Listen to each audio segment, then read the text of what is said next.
Praise the lord. మన ప్రభు అయిన యేసుక్రీస్తు నామములో మీ అందరికీ హృదయపూర్వక వందనాలు తెలియజేస్తున్నాను. మీ అందరూ బాగున్నారా? మీ అందరి కొరకు నిత్యం ప్రార్థన చేస్తున్నాం. ఎవరైతే మీ యొక్క ప్రార్థన అంశాలు మాకు తెలియజేస్తున్నారో మీ కొరకు నిత్యం ప్రార్థన చేస్తున్నామని సేవకుడిగా మీ అందరికీ ఒక భరోసాని అనుగ్రహిస్తున్నాం. ప్రభు మిమ్మల్ని అందరినీ సీయోను నుండి దీవించాలని మనస్ఫూర్తిగా కోరుకుంటూ ఉన్నాం. రాత్రంతా దేవుడు మంచి నిద్రనిచ్చి ఈ ఉదయవేళ సమయంలో ఈ విధంగా మనందరం కలిసి ప్రభు సాన్నిధ్యంలో ఆయన మాటలు వినే భాగ్యాన్ని ప్రభు ఇచ్చాడు. అందును బట్టి ప్రభుకి మహిమ ఘనత ప్రభావాలు కలుగునుగాక. దేవుని బిడ్డలారా, ఉదయాన్నే లేచిన తర్వాత దేవుని వాక్యం చదివారా? ప్రార్థన చేసుకున్నారా? ఈ రెండు మీరు అస్సలు మర్చిపోవద్దు. చాలా ఇంపార్టెంట్, చాలా ప్రాముఖ్యమైనవి. ఒక ఆధ్యాత్మిక జీవితానికి చాలా అద్భుతమైన విషయాలు బైబిల్ చదవడం, ప్రార్థన చేయడం. కాబట్టి మర్చిపోవద్దు. ఒకవేళ మీరు మర్చిపోయారేమోనని సేవకుడిని జ్ఞాపకం చేస్తున్నాను. ఏదేమైనా దేవుని మాటలు విన్నాం. నిన్నటి దినాన దావీదు గారు 23వ కీర్తనలో యెహోవా నా కాపరి అన్నాడు. ఎందుకు యెహోవా నా కాపరి అన్నాడు? అప్పటిదాకా నేను కాపరిగా ఉండి గొర్రెలను కాసానయ్యా, ఇక ముందు మీరు నాకు కాపరిగా ఉండండి. మీరు నాకు కాపరిగా ఉంటే చాలా అద్భుతంగా ఉండింది, ఆశ్చర్యంగా ఉండింది, అసాధారణంగా ఉండింది. మీరు నా కాపరిగా ఉండండి అని దావీదు కోరుకున్నాడు. ఇప్పుడు దావీదు గొర్రె స్థానంలోకి వచ్చి దేవాది దేవుని కాపరి స్థానంలో పెట్టాడు. వినండి జాగ్రత్తగా. ఇప్పుడు దావీదు గొర్రె స్థానంలోకి ఎందుకు వచ్చాడు? దావీదుకి గొర్రెల కాయడంలో అపారమైన అనుభవం ఉంది. చాలా ఎక్కువ ఎక్స్పీరియన్స్ దావీదు కలిగి ఉన్నాడు. గొర్రె యొక్క మెలకువలు, గొర్రె యొక్క ఆలోచనలు, గొర్రె యొక్క విధి విధానాలు, గొర్రె స్లోగా నడిస్తే ఎందుకు నడుస్తుంది, స్పీడ్గా నడిస్తే ఎందుకు నడుస్తుంది అన్న అవగాహనలన్నీ దావీదుకి గొర్రె పట్ల ఉన్నాయి. ఇప్పుడు దావీదు యొక్క ఆలోచన ఏంటంటే, నేను గొర్రెనైపోతాను, మీరు నా కాపరిగా ఉండండి అంటూ గొర్రెలో ఉన్న మొట్టమొదటి లక్షణం నిన్నటి దినాన్ని మనం చూచాం. ఏంటది? గొర్రె కాపరి మీద ఆధారపడింది. గొర్రె కాపరి లేనిదే అడుగు ముందుకు వేయదు. అది నెంబర్ 1. నెంబర్ 2, గొర్రె ఎప్పుడు కాపరి స్వరాన్ని వినింది. Sheep listens the voice of shepherd. గొర్రె కాపరి యొక్క స్వరాన్ని వినింది. ఒక ఎగ్జాంపుల్ మీకు చెప్తాను. మా నాన్నగారు సేవ చేసే గ్రామంలో ఒక పొలం ఉంటే దాంట్లో మేము క్రికెట్ ఆడుతూ ఉండేవారు. ఆ క్రికెట్ ఆడడానికి చిన్నప్పుడు పిల్లలందరూ వచ్చేవారు. ఆ క్రికెట్ ఆడడానికి వచ్చిన పిల్లల్లో ఒక అబ్బాయి ఒక తాతగారికి చాలా గొర్రెలు ఉన్నాయి.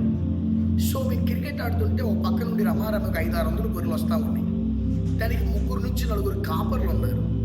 నేను ఆ పిల్లవాడిని పిలిచి, అరే మీ తాతగారి గొర్రెల్లో ఇవి మీ తాతగారివి అన్నవి మీకు ఎట్లా తెలిసింది? చూడడానికి అన్నీ ఒకేలా ఉండేగా గొర్రెలు, ఇవి మీ తాతగారి గొర్రెలు అన్ని మీకు ఎలా తెలిసిందిరా అంటే, అన్నా చాలా సింపుల్ అన్నా, నువ్వు చూస్తూ ఉండు.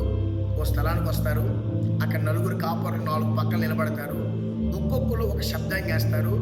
ఆ శబ్దం వారి గొర్రెలకి అర్థమైందన్నా అన్నాడు. నాకు చాలా ఆశ్చర్యం అనిపించింది. నేను చూస్తూ ఉన్నాను. వాళ్ళ తాతగారు వచ్చాడు, ఒక స్వరం వినిపించాడు. దానిలో ఉన్న 150 నుండి 170 గొర్రెలు బయటకు వచ్చినాయి.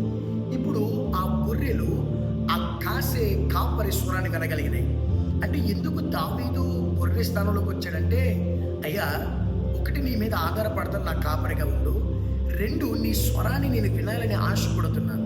Lord, I want to listen your voice. ఒకవేళ నీవే గొర్రె స్థానంలోకి రాగలిగితే, నీ దేవాది దేవుడు నీకు కాపరిగా ఉంటే ఆయన స్వరాన్ని ఎప్పుడైనా విన్నావా? ఇది ఈరోజు ప్రశ్న. Have you ever experience the voice of God in your life? మీ జీవితంలో ఎప్పుడైనా దేవుని స్వరాన్ని వినే అనుభవం కలిగి ఉన్నారా? నా ప్రియ దేవుని బిడ్డలారా, మీ అందరికీ ప్రతినిధులతో మాట చెబుతున్నాను. ఒక క్రైస్తవుని జీవితంలో ఒక కాపరి అని పిలువబడుతున్న దేవుని స్వరాన్ని వినకపోతే ఇంకెందుకంటారు? మన దేవుని స్వరాన్ని వినాలన్న ఆకాంక్ష, తప్పన ఆరాటం మనలో కలగాలి. ఆ దృఢ సంకల్పం మనలో ఉండాలి.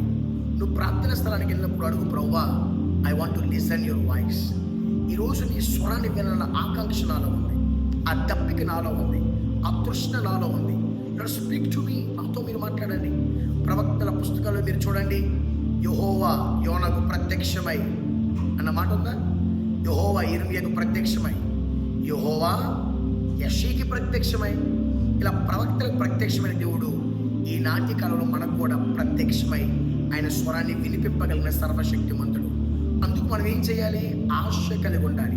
లార్డ్, ఐఎమ్ షీప్, నేను ఒక గొర్రెను, నువ్వు నాకు చెప్పడివి, నువ్వు నాకు కాపరివి. నీ స్వరాన్ని వినకపోతే నేను ఎందుకయ్యా? నీ స్వరాన్ని వినకపోతే నా జీవితం ఎందుకయ్యా? ఈరోజు తీర్మానం చేసుకో, ప్రభువా నేను నీ స్వరాన్ని వినాలని ఆశపడుతున్నాను, నీ స్వరం కొరకు తప్పిస్తున్నాను, నీ స్వరాన్ని వినాలని ఒక హృదయ ఆకాంక్ష ఆలోచన నాకు ఉందయ్యా అని ప్రార్థనాపూర్వకం కనిపెట్టు. ఖచ్చితంగా ప్రభు నీతో మాట్లాడతాడు. అలాంటి ఆశ కలిగిన వారు కళ్ళు మూయండి, నీకోసం ప్రార్థన చేస్తాను. ప్రేమ కలిగిన మా యేసయ్య, నీ ఘనమైన పాదాలకు స్తోత్రాలు. మరొక రోజును చూచే భాగ్యాన్ని, అవకాశాన్ని, ధన్యతను మాకు మా బిడ్డలకి మీరు ఇచ్చినందుకు వందనాలు. ఈరోజు నీ మాట ద్వారా బిడ్డలందరినీ ధైర్యపరిచావు. దావీదు గొర్రెయ్యాడు, మీరు కాపరిగా ఉన్నారు. కాపరిగా ఉన్న నీ మీద ఆధారపడమే కాదు, నీ స్వరాన్ని వినగలుగుతున్నాడు.